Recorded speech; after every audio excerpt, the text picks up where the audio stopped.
Hi everyone, आपका question है मौर्यकालीन इतिहास के प्रमुख स्रोतों का संक्षिप्त विवरण दें। तो मौर्यकालीन इतिहास के प्रमुख स्रोतों का विवरण निम्नलिखित है।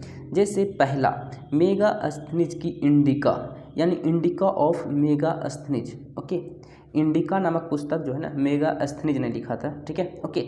देखिए, मौर्यकालीन भारत के विषय में ज्ञान प्राप्त करने के लिए, यहाँ पे इनको में अलग कर दीजिएगा। ठीक है, विषय में ज्ञान प्राप्त करने के लिए मेगास्थनीज द्वारा रचित यानी मेगास्थनीज के द्वारा रचित इंडिका एक पुस्तक था।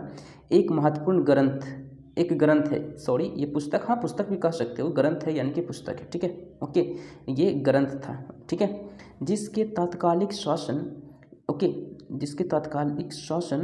व्यवस्था, सामाजिक, राजनैतिक व आर्थिक अवस्था पर महत्वपूर्ण विवरण मिलता है।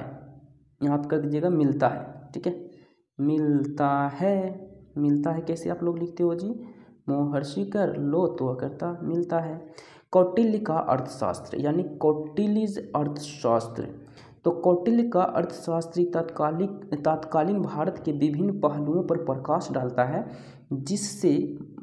जिससे मौर्यों के बारे में पता चलता है। सॉरी, यहाँ पे मौर्य लिख दीजिएगा, मौर्यों के बारे में पता चलता है यानी मौर्य वंश के बारे में पता चलता है। ठीक है, मौर्यों कैसे होगा? यहाँ पे रो पड़ेगा, इसे देखिएगा, मौर्यों के बारे में पता चलता है।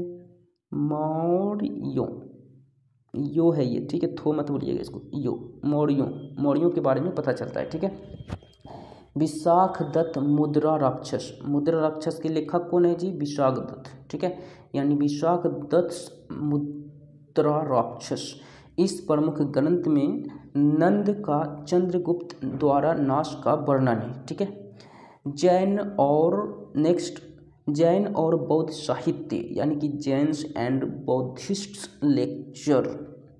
तो जैन और बौद्ध दोनों धर्मों के साहित्य में तत्कालीन समाज, राजनीति आदि की जानकारी प्राप्त होती है।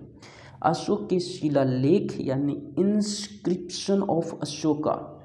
ओके, स्थान पर लगे अशोक के शिलालेख से भी मौर्यकालीन प्रशासन, धर्म, समाज, अर्थव्यवस्था आदि पर प्रकाश पड़ता है। ठीक है, तो इस तरह आपको आंसर आपको लिख लेना है टॉपिक वाइज। ठीक है, so thank you, like share subscribe, so thank you.